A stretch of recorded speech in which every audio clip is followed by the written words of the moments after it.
So where does, like, planning come in? Is there any use to create a plan?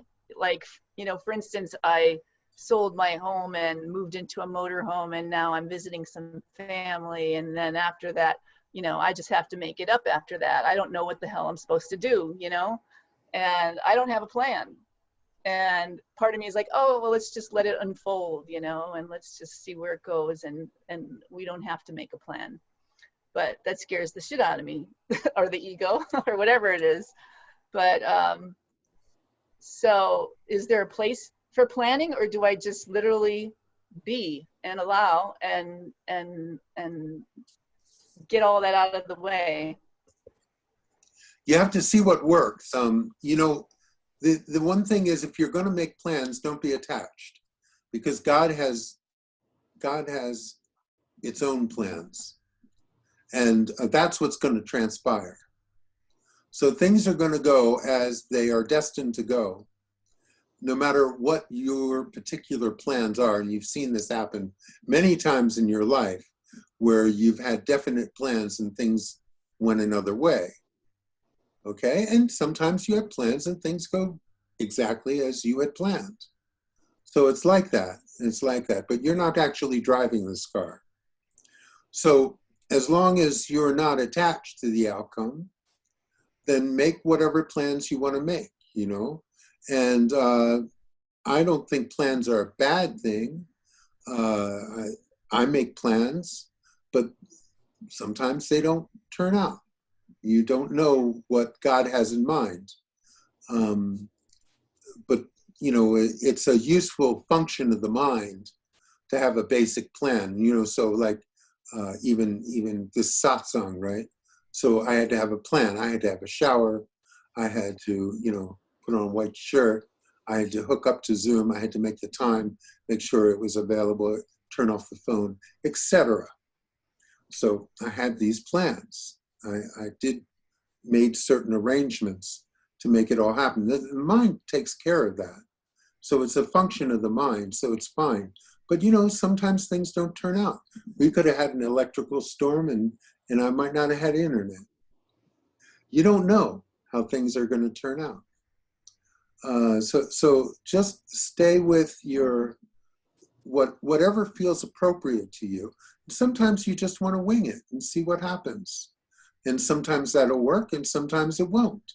You don't know. So you can just sit back and enjoy whatever God presents to you in any moment.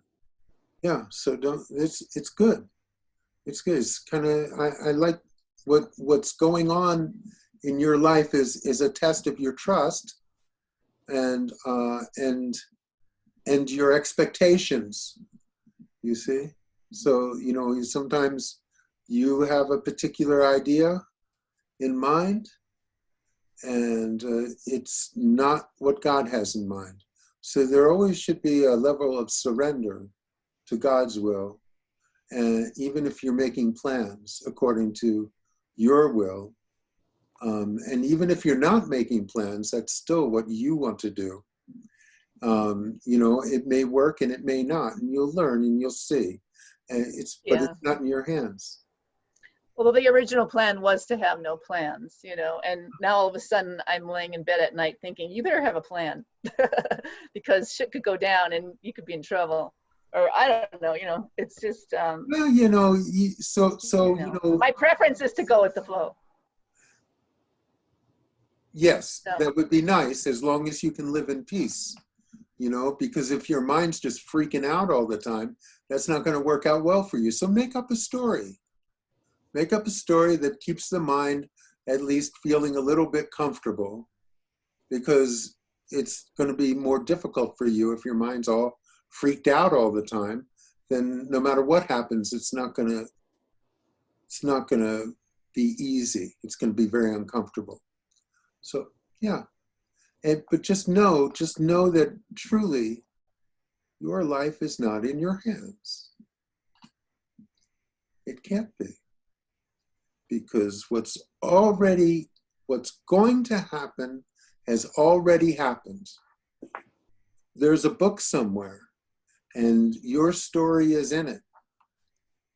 and it's written in past tense. So it's all good. Don't worry about it. Go through the motions. Use the mind to take care of your situation as best you can, and watch it. Let's see what happens, you see? Just, yeah. Yeah, but it is no use in being all upset all the time, you know? So take care of the mind, at least give it a little bit of comfort, but don't deceive yourself into thinking you're in charge.